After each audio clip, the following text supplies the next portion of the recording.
Vamos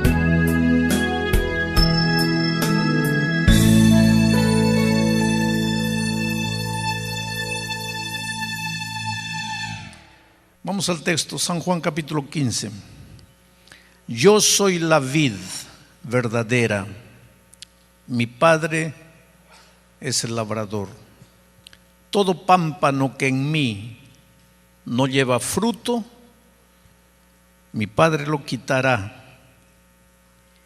Y todo aquel que lleva fruto, lo limpiará para que lleve más fruto. Ya vosotros estáis limpios por la palabra que os he hablado. Ahora permaneced en mí y yo en vosotros. Como el pámpano no puede llevar fruto por sí mismo si no permanece en la vid, así tampoco vosotros si no permanecéis en mí. Yo soy la vid, dice Jesús. Vosotros los pámpanos. El que permanece en mí y yo en él, éste lleva mucho fruto, porque separados de mí nada podéis hacer. Fruto. Cuenta cuántas veces se menciona la palabra fruto en esos 5 versículos. Fruto, fruto, fruto. Mucho fruto. Dios es un Dios de mucho fruto. Dios es un Dios de abundancia. Dios no es Dios de mezquiñez. Dios no es Dios de andar contando centavos. Dios es Dios de muchos frutos, de riqueza, de abundancia, de prosperidad. Y así como quiere en tu vida riqueza, prosperidad, abundancia, quiere en tu vida espiritual también riqueza, abundancia, prosperidad. Y la evidencia de la prosperidad en tu vida espiritual son los frutos. Frutos, muchos frutos. No voy a entrar en aspectos teológicos. El fruto es uno solo, el fruto del Espíritu, que se traduce de muchas maneras, se ve de muchos colores, de variadas formas, pero es un solo, el fruto del Espíritu Santo. El problema es el siguiente, queridos. Hay mucha gente que dice: estoy en Cristo, estoy en Cristo, estoy en Cristo, pero el fruto no aparece. Entonces, como el fruto no aparece, muchos tenemos la tentación de comenzar a predicar frutos, frutos, frutos, y olvidarnos de predicar a Cristo. Porque pensamos así: si se habla tanto de Cristo y los frutos no aparecen, algo está de malo aquí, entonces hay que concentrarnos aquí. Pero querido, fruto es fruto. Si tú vas a un naranjo y quieres arrancarle naranjas, arrancarle, no vas a arrancar nada. Tú tienes que abonar el naranjo, tú tienes que limpiar el naranjo, tú tienes que alimentar el naranjo, tienes que cuidar el naranjo. O entonces, la vid. Yo soy la vid, dice Jesús. Es ahí está el secreto del fruto, porque fruto es consecuencia. Fruto es resultado. La raíz, la savia corre por el tronco. Yo soy la vid, dice Jesús. Es por eso que tenemos que predicar a Jesús, tenemos que llevar a la iglesia a Jesús. Pero ¿por qué hay mucha gente que habla de Jesús? Yo estoy en Cristo, pero el fruto no aparece? Porque hay un problema. Mira lo que dice el texto: yo soy la vid verdadera y mi Padre el labrador. Todo pámpano que en mí no lleva fruto. Hay pámpano que está en Cristo, pero no lleva fruto. ¿Cómo puede ser eso? Es que cuando una rama, un pámpano, se quiebra, continúa ligado al tronco, pero la savia no pasa. La vida no pasa. En consecuencia, está en el pámpano, pero no produce frutos. Y el riesgo que los cristianos corremos es ese, de pensar que porque estamos en la iglesia, estamos en Cristo. De pensar que porque andamos cumplimos los requerimientos de la iglesia, estamos en Cristo. O simplemente porque guardamos el sábado, guardamos la ley, devolvemos el diezmo, estamos en Cristo. No, no, no, no. Hay que revisar todos los días nuestra relación con Cristo. Esto es lo más vital. ¿Cómo se está en Cristo? A través de la oración diaria, a través del estudio diario de la Biblia y a través de la testificación, o sea, buscando una persona para traerla para Cristo. Sin estas tres cosas en la experiencia individual, tú puedes estar unido pero quebrado. Por lo tanto, los frutos no van a aparecer, porque la vida no pasa, la savia no viene. Eres fruto seco dentro de la iglesia, pero al fruto que no produce fruto, dice Cristo, mi Padre lo cortará. Por lo tanto, en la opinión de Cristo, la ley de la vida es fructificar, es producir, es multiplicarse. Y el único secreto es estar en Cristo. Esta mañana voy a estudiar un tema que la mente humana no tiene condiciones de entenderla completamente. Cuando hablamos del Espíritu Santo, alias cuando hablamos de Dios, de la divinidad, cuando hablamos del Padre, del Hijo, del Espíritu Santo, estamos hablando de un terreno que escapa a nuestra comprensión humana. Porque, querido, Dios es Dios. Dios es, alguien en el pasado usó la ilustración, es como todo el agua del mar y nuestra cabecita es como un vaso. ¿Cómo puedes hacer caber todo el agua del mar en un vaso? Entonces, ¿cómo puedes entender a Dios con tu mente humana? Es por eso que hay hermanos sinceros que salen diciendo que no hay Espíritu Santo, que esto, que aquello, porque la mente humana no tiene condiciones de entender los misterios de la divinidad. Y yo no pretendo en media hora explicar todo, pero quiero limitarme a la manera como el Espíritu trabaja en el corazón para que los frutos aparezcan en la vida. Desde chico yo escuchaba hablar de la lluvia tardía del Espíritu Santo. Escuchaba hablar del pecado contra el Espíritu Santo. A mi madre yo le escuchaba mucho orar. Yo era pequeño, yo veía a mi madre orando: Señor, éncheme de tu Santo Espíritu. Y yo no entendía lo que mi madre quería. Nosotros los adventistas tenemos un lenguaje bien particular. Hemos ganado almas. Una persona que viene de fuera dice: ¿qué habrán ganado estos? Almas, ¿qué alma?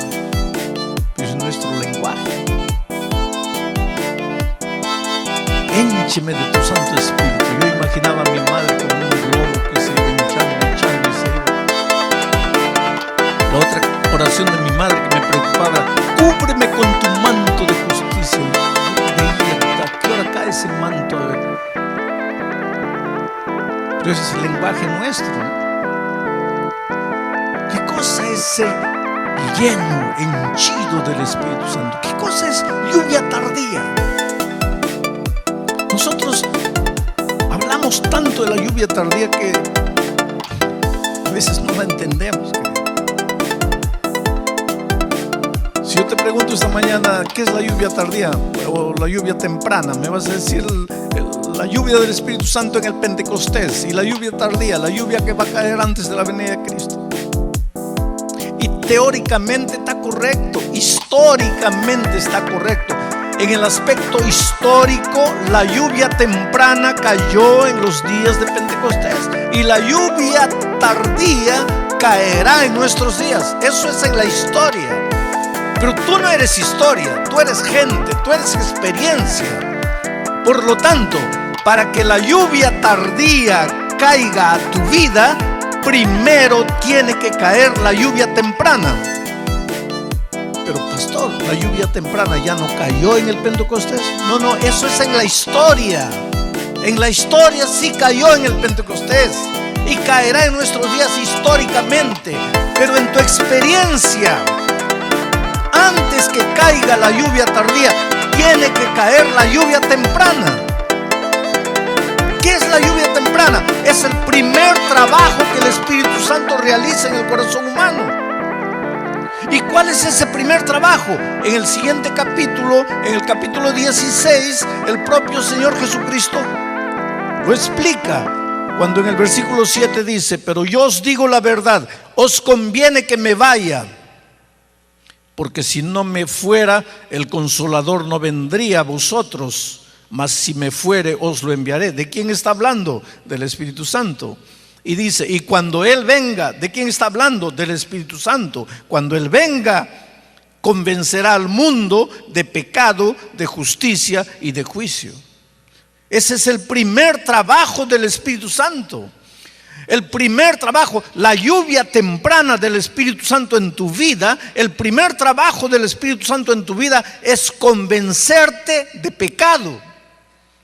Y cuando tú te convences de tu pecado, te desesperas. Entonces el Espíritu te convence de justicia, la justicia en Cristo. Y también te convence del juicio, porque si tú no aceptas, vas a tener que enfrentar las consecuencias posteriores. Ese primer trabajo del Espíritu Santo, de convencer al ser humano, ¿qué cosa está mal en mi vida? ¿Qué cosa tengo que cambiar? ¿Qué cosa tengo que corregir? Ese trabajo es la lluvia temprana del Espíritu Santo en mi vida. Y solo cuando yo le haya permitido al Espíritu Santo realizar su primer trabajo, entonces estoy listo para que Él realice su último trabajo, que es la lluvia tardía, la plenitud del poder, la exuberancia de fruto. Voy a hacer una ilustración tonta. Dicen que las ilustraciones tontas son las que mejor enseñan. Vamos a decir que yo tengo un campo baldío aquí, no hay techo, no hay nada. Yo llamo a un arquitecto y le digo: por favor, colóqueme el techo aquí, colóqueme el techo. Él me dice: pero pastor, yo no puedo. No, pero yo le pago. No, pero no puedo. Pero yo le suplico, no puedo. Pero yo me quedo un año arrodillado delante de usted, colóqueme el techo. No puedo. Pero, ¿por qué no puede? Porque antes de colocar el techo hay que colocar las columnas, hay que colocar las paredes. El techo es lo último. Ahora yo no sé si tú te has dado cuenta, nosotros y siempre estamos pidiéndole a Dios: Señor, mándanos la lluvia tardía, mándanos la lluvia tardía, danos la lluvia tardía. Pasamos noches enteras, semanas de oración clamando por la lluvia tardía, ayunamos pidiendo la lluvia tardía, hacemos vigilia pidiendo la lluvia tardía, y la bendita lluvia tardía no llega. ¿Por qué? Simplemente porque estamos pidiendo en el orden equivocado. Para que la lluvia tardía llegue, para que el techo sea colocado, primero tiene que llegar la lluvia temprana. Primero hay que colocar las columnas, las paredes. Y la lluvia temprana es el primer trabajo que el Espíritu Santo realiza. Y la lluvia tardía es la plenitud del poder que el Espíritu nos dará. Pero ¿cómo nos puede dar la plenitud del poder si no permitimos al Espíritu Santo realizar su primera obra, que es convencernos del pecado? Ahora vas a decir: sí, pero el Señor Jesucristo ya me convenció de pecado cuando yo estaba en el mundo, y fue por eso que me convertí, fue por eso que estoy ahora en la iglesia. Sí, eso puede ser parte. Pero a veces continuamos en la iglesia ya convertidos y nadie logra convencernos de nuestro pecado. Porque cuando estoy hablando de pecado, no estoy hablando de adulterio, no estoy hablando de homosexualismo, no estoy hablando de prostitución, que también puede estar clasificado como pecados. Estoy hablando de pecado. Estoy hablando de orgullo, estoy hablando de vanidad, estoy hablando de terquedad, estoy hablando de egoísmo, estoy hablando de querer hacer lo que quiero.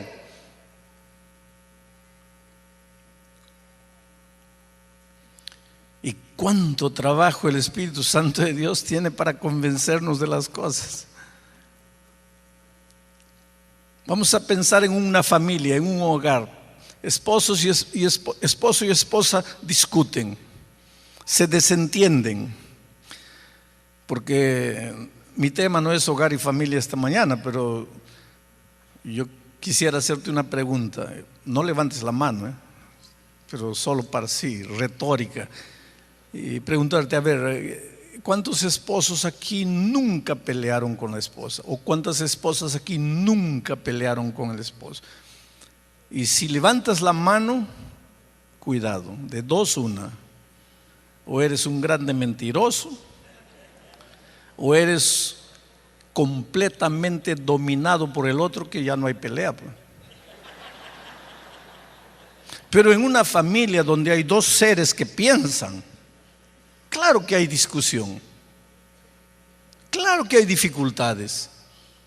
Claro que tú piensas que debe ser así y ella piensa que debe ser así. Ella piensa que debe ser de este color y tú piensas que debe ser. Claro que hay desentendimientos.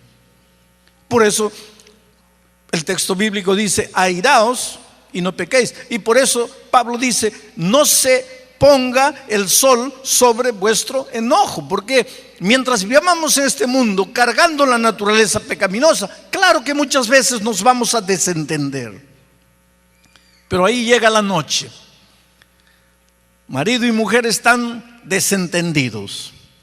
Él se acuesta mirando allá, ella se acuesta mirando para el otro lado.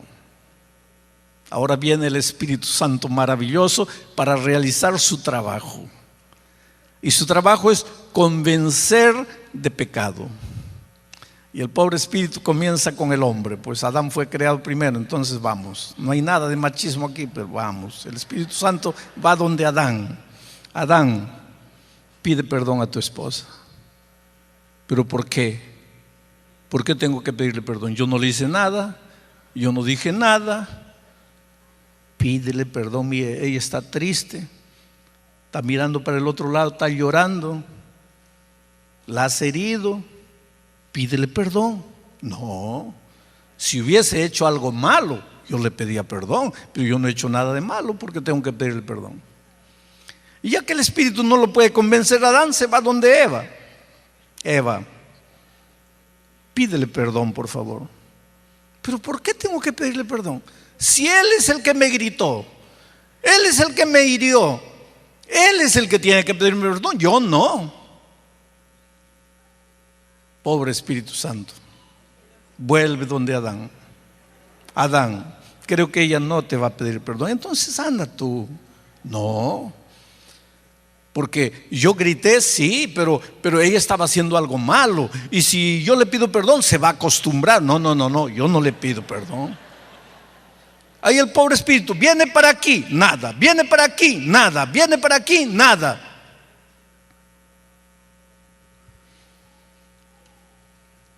Al día siguiente los dos van a la iglesia. Señor, danos la lluvia tardía del Espíritu Santo. ¿Qué lluvia tardía quieres? ¿Qué techo quieres que Jesús te ponga cuando no hay columnas y no hay paredes?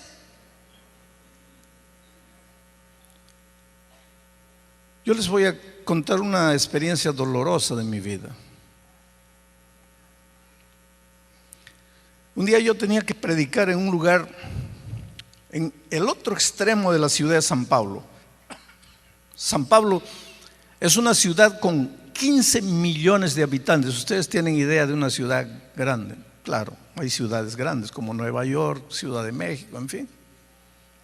pero yo vivía en un extremo y tenía que predicar en el otro extremo.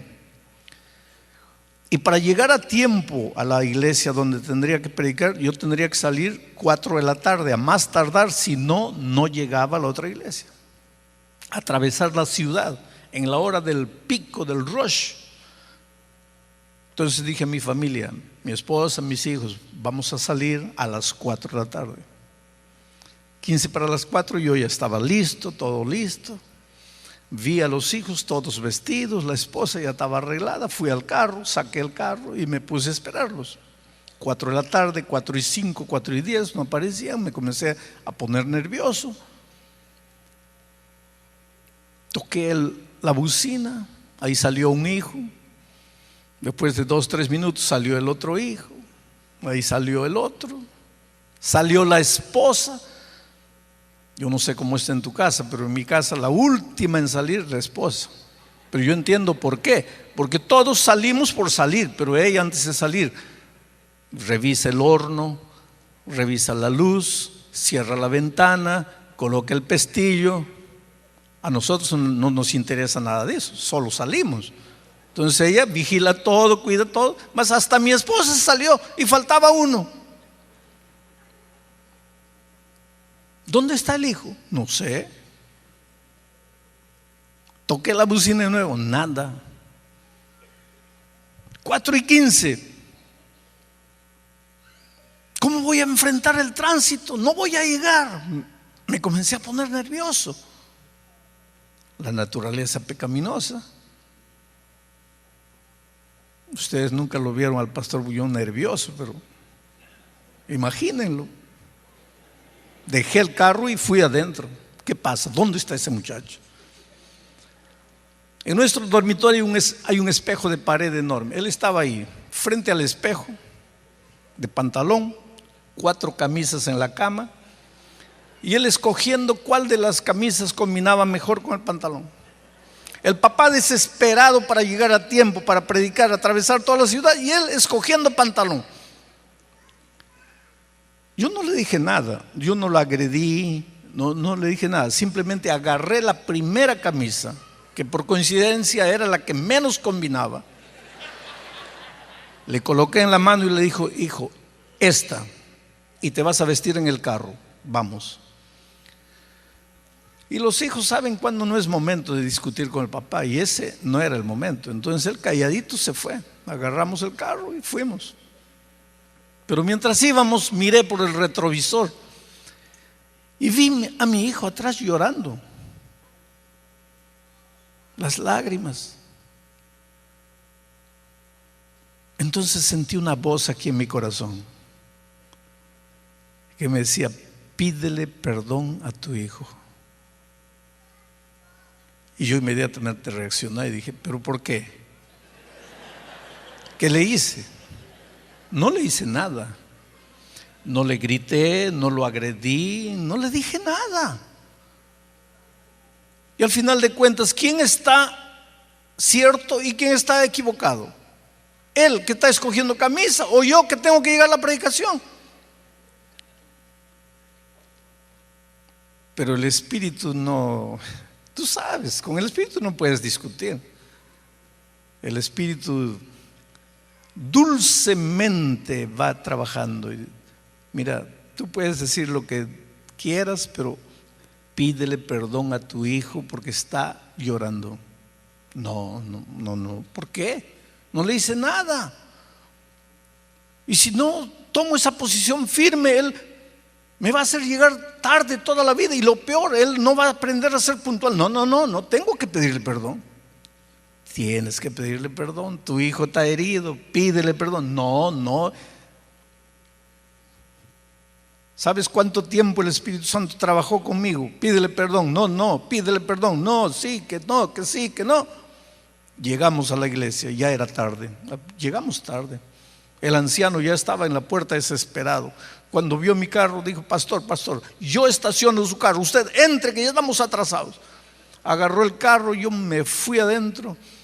Hicimos la oración, entramos, cantamos un himno, vino una oración, vino un cuarteto para cantar.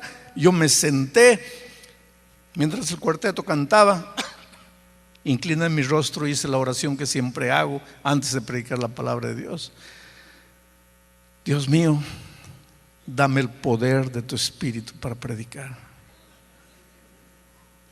Y en ese momento, querido, yo sentí aquí una voz como diciendo: ahora quieres poder, ¿no? Todo el tiempo te estoy dando mi Espíritu, no quieres. Esa gotita de la lluvia temprana, eso no la quieres. ¿Para qué? ¿No? Tú quieres el chaparrón, ¿no? Con la fuerza.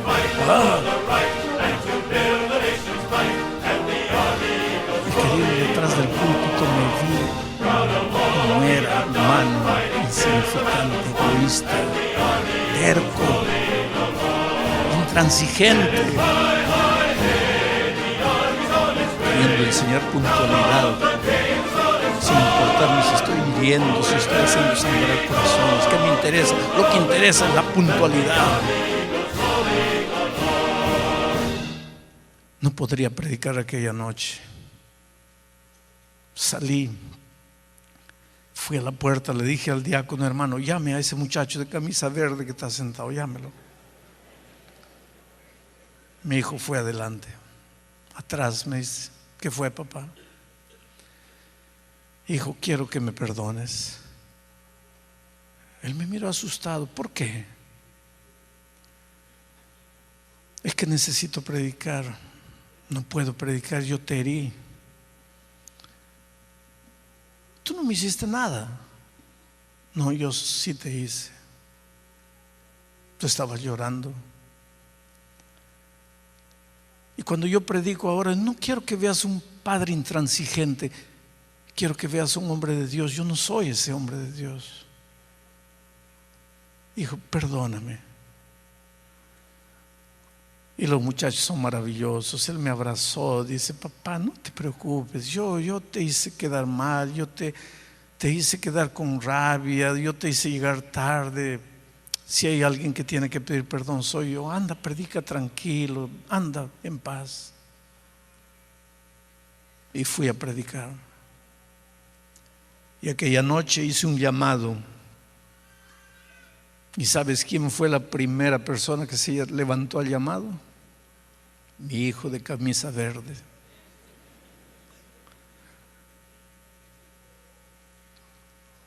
¿Sabes cómo aparece el fruto? El Espíritu viene y te dice: hijo, no está mal. No, sí, está bien. No, hijo, está mal. No, está mal, hijo.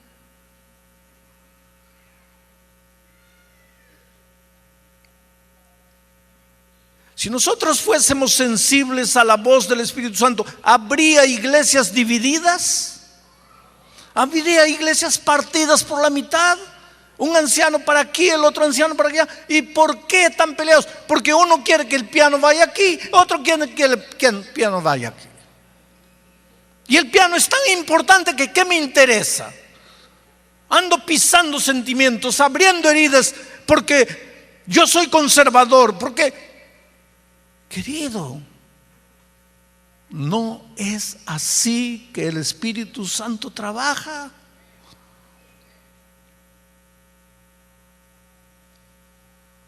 Cuando en Juan 17 el Señor Jesucristo hace su oración intercesora, dice: Señor, que mis hijos sean uno, la unidad. Pero a veces, por ser conservador, no me interesa pisar. Quiero que la juventud piense como yo pienso. Hay cosas interesantes, querido. Dicen los estudiosos que el gusto musical se forma entre los 12 y los 16 años. Y cuando yo tenía entre 12 y 16 años, ¿sabes cuál era la música que la iglesia escuchaba? Del Delker y Heraldos del Rey, Braulio Pérez Marcio.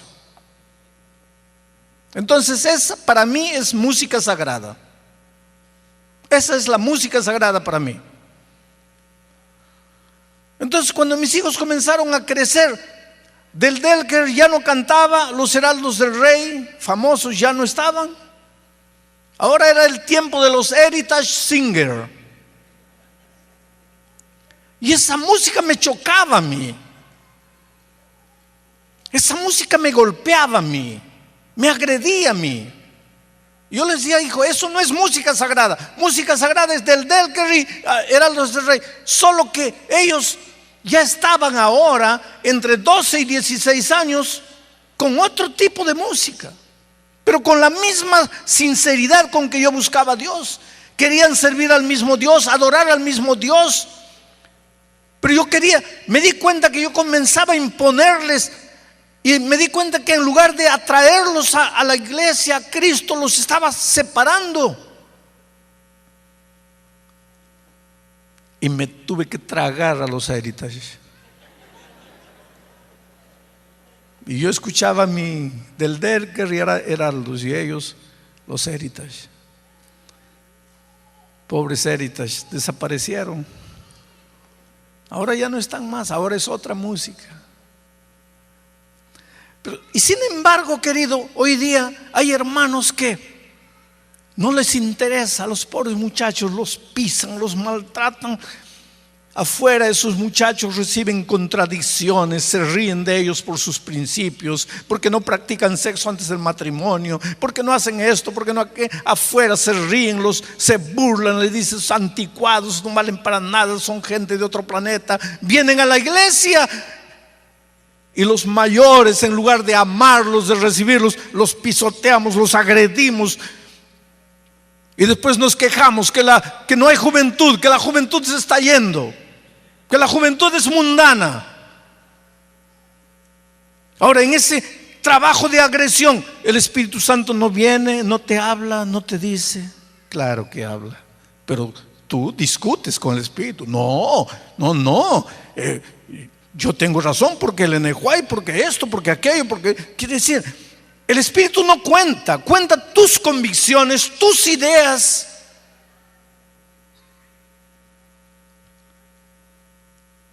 ¿Cómo trabaja el Espíritu Santo? A través de su palabra escrita, a través de los consejos del Espíritu de profecía. Por eso dice: te haré recordar y te enseñaré el camino en que debes andar. Te haré recordar que, para hacerte recordar algo debe estar dentro de tu cabeza.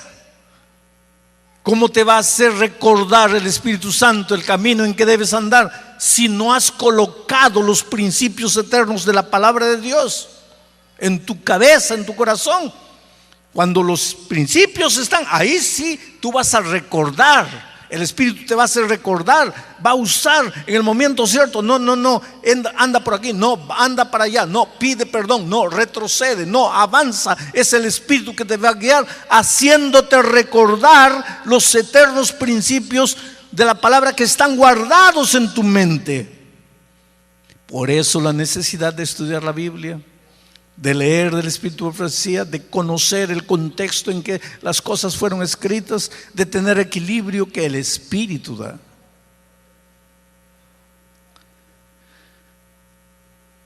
Estoy seguro que esta mañana hay más de un hermano que no habla con el otro hermano. Y yo sé cómo son esas cosas, porque una vez yo estaba participando de una santa cena y había una diaconisa que había preparado el pan, arreglaba la mesa con cariño, el mantel, la flor y todo. Qué cariño, qué dedicación. Y de repente, cuando yo estaba todo pronto, ella entra a la sala pastoral y se sienta y comienza a llorar. ¿Qué fue, hermana? ¿Qué pasó? Oh, pastor, es que acabo de ver una hermana a la que no la puedo ver. Se le malogró toda la Santa Cena. No la puedo ver. ¿Por qué no la puede ver? Porque pastor me hirió. En el pasado me hirió, me dijo cosas, me ofendió, no la puedo ver. Ahora dime una cosa, ¿tú crees que el Espíritu Santo no trabaja en el corazón de esta hermana diciendo perdona? ¿Tú crees que el Espíritu Santo no trabaja en el corazón de la otra diciendo pide perdón? Pero cada uno argumenta. Cada uno tiene sus argumentos. No, cada uno tiene sus disculpas, inventa. Pero lucha contra el Espíritu, no quiere. pero quiero la lluvia tardía.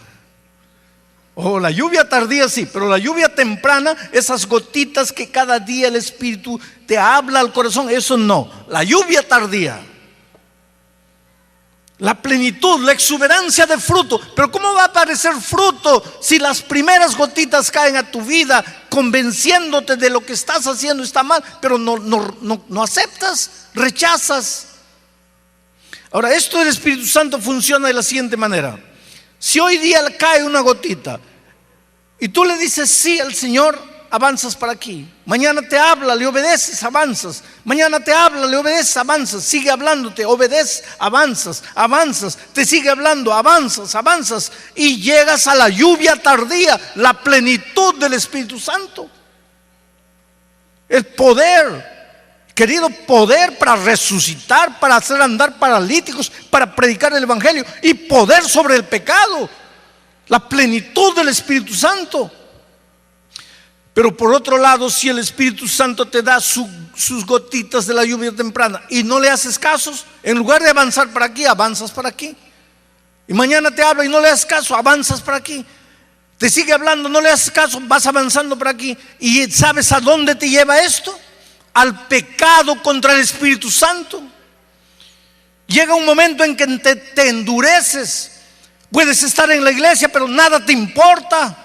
Puedes tener un cargo en la iglesia, pero eres un hombre endurecido por dentro contra el Espíritu Santo. Solo tienes dos caminos cuando la lluvia temprana del Espíritu, cuando el trabajo de la voz del Espíritu Santo se realiza en tu vida. Solo tienes dos posibilidades: o vas para allá o vas para allá. No te puedes quedar en el mismo lugar. ¿Y qué es el pecado contra el Espíritu Santo? Cuando llegas al punto de no sentir más dolor. Cuando escuchas la palabra de Dios pero no penetra tu corazón. Cuando estás en el error, el Espíritu te grita pero tú ya no escuchas. Tú siempre estás en lo correcto. Tú eres incapaz de retroceder. Has llegado al punto de no retorno. Y pastor, ¿qué hago si he llegado allá? Te voy a contar la última historia de la mañana. Yo era misionero, yo fui misionero entre los indios durante muchos años. En la selva peruana. No habían carreteras, no habían caminos. Era una mochila en las espaldas, caminando, buscando las aldeas, evangelizando a los indios.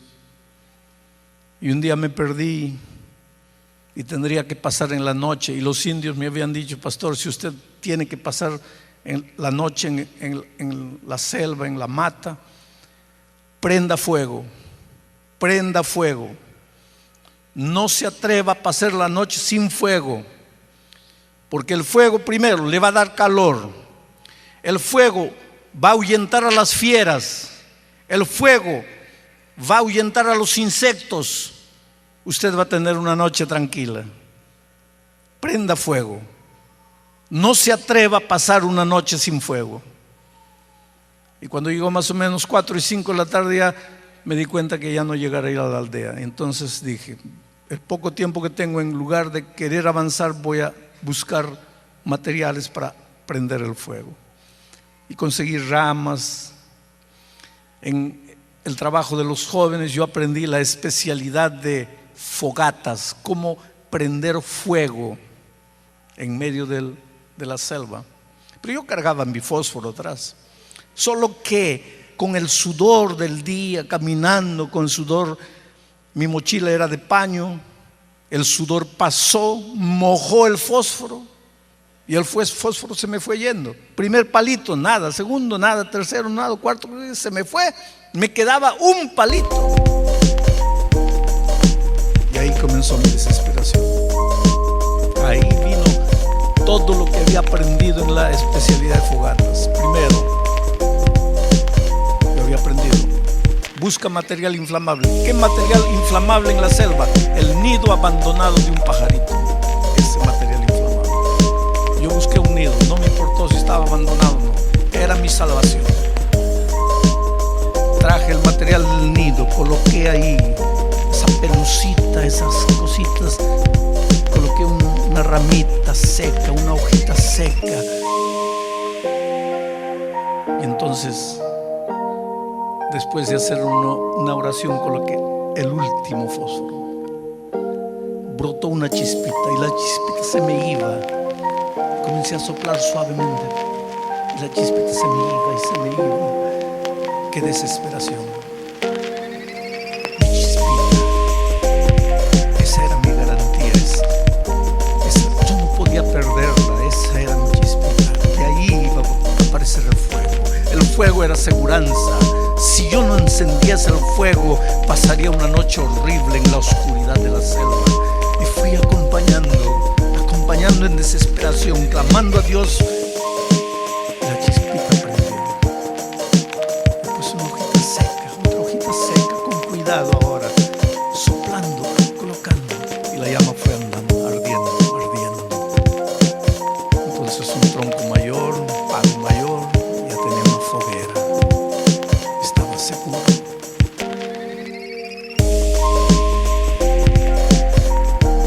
Muchos de nosotros, queridos, por estar jugando con la voz de Dios,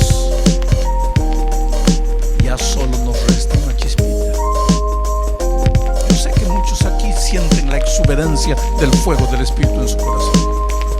Yo sé que muchos aquí sienten la voz sonora del Espíritu Santo, pero otros, por esa terquedad, han ido endureciendo su corazón, pero todavía hay una chispita. Yo te digo, en el nombre de Jesucristo, agárrate de esa chispita. Agárrate, obedécele a esa voz. Y vas a ver que si le obedeces a la voz mañana, vas a sentir la voz con más audible, y pasado mañana más audible, y más audible, y más audible, y el fuego va a volver, y un día vas a llegar a la plenitud, a la lluvia tardía.